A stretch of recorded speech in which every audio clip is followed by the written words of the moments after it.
So another very, very important topic I would like to touch on is the science of sleep medicine and what it actually does to your body neurologically. Most sleep medications are a controlled substance. What that means is you will have to go to a doctor and get a prescription and go to the pharmacy to pick it up because the FDA has recognized that it has imposed some sort of biological and neurological changes on your body. For that reason, it needs to be monitored, it needs to be controlled, and you need to have some sort of medical oversight when taking those type of medications. Sleep medications specifically work on what we call your GABA receptors. In sleep, GABA is what kind of keeps you asleep. We produce our own GABA in our pineal gland. And what that does is it kind of goes with melatonin, right? Melatonin is actually a hormone. It does not fit into the category of a sleep medication. That's why you can buy it on Amazon or GNC or wherever at the store, because it's not a controlled substance and it's considered a hormone. So, but sleep medications specifically work on your GABA receptor and your GABA receptor pathways. Once GABA hits the receptor, you become sleepy and it reduces your brain activity to make you sleepy. GABA is a receptor in our brain that once it's the GABA hormone that's produced in the pineal gland in our bodies binds to that receptor, it makes us sleepy. And that's what makes us drowsy throughout the day. It actually rides with melatonin. It kind of builds up, and then at night you have GABA. And so it reduces your brain activity once it binds to the GABA A receptors. It also promotes drowsiness, and this is what helps you fall asleep. Alcohol does the same thing. That's why alcohol has a sedative effect. It makes you sleepy. And same thing with cannabis. It makes you sleepy because it works on those GABA pathways. There is a cannabinoid pathway that facilitates sleep, but they also work in tandem with the GABA receptors and the GABA pathways. So that's also why cannabis, marijuana tends to make you sleepy as well. Specifically with sleep medication, the medication-induced sedation does not always allow natural sleep to occur. It just makes you sleepy. It just activates receptors and the pathways to make you sleepy.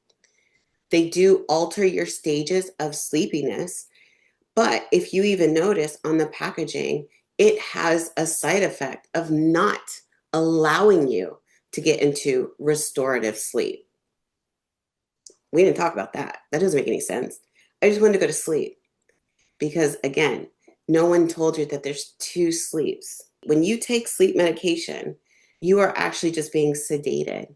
You're sedating your body by binding to the receptors, but you are not allowing your brain to rest because sleep medication actually blocks that. So this is the danger of sleep medications. It is a controlled substance that is now blocking the ability for you to get into restorative sleep. So as you know, you can see how this becomes a problem. Because your body can't get into restorative sleep, it just makes more receptors, right? So you need more sleep medication to get sleepy. And you're taking more sleep medication, it's binding to more GABA receptors, and you're building up a tolerance. Your brain is doing what it's supposed to do, but you're building up a tolerance by keep on taking the sleep medication.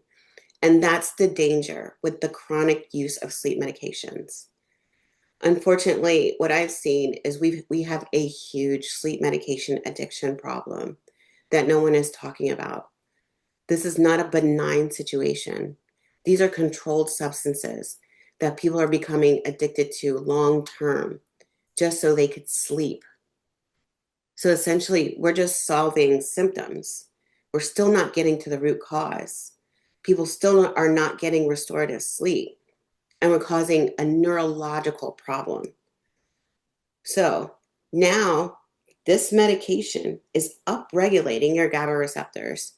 So it makes sense that now they're coming to us for anesthesia. This is not okay, and we recognize this. Although we can help people in that capacity, we have to get to the root cause. We have to understand what is going on with you and your sleep medication. Do you even still have the ability to get into restorative sleep on your own? That is why we have the Insomnia Sleep Independence Blueprint, is to help people get off of the sleep medication in a safe and controlled physician guided manner. Because this is not something you can just stop taking. This is a controlled substance that's causing neurological changes in your brain. This is not okay. This is an addiction that's occurring that no one is talking about. But I'm very, very happy that during this program, we're definitely going to be bringing awareness to the sleep medication addiction problem that's going on, but not just bring awareness, bringing help to people who really, really want to get off of their sleep medication, get natural restorative sleep again, and get the life that they deserve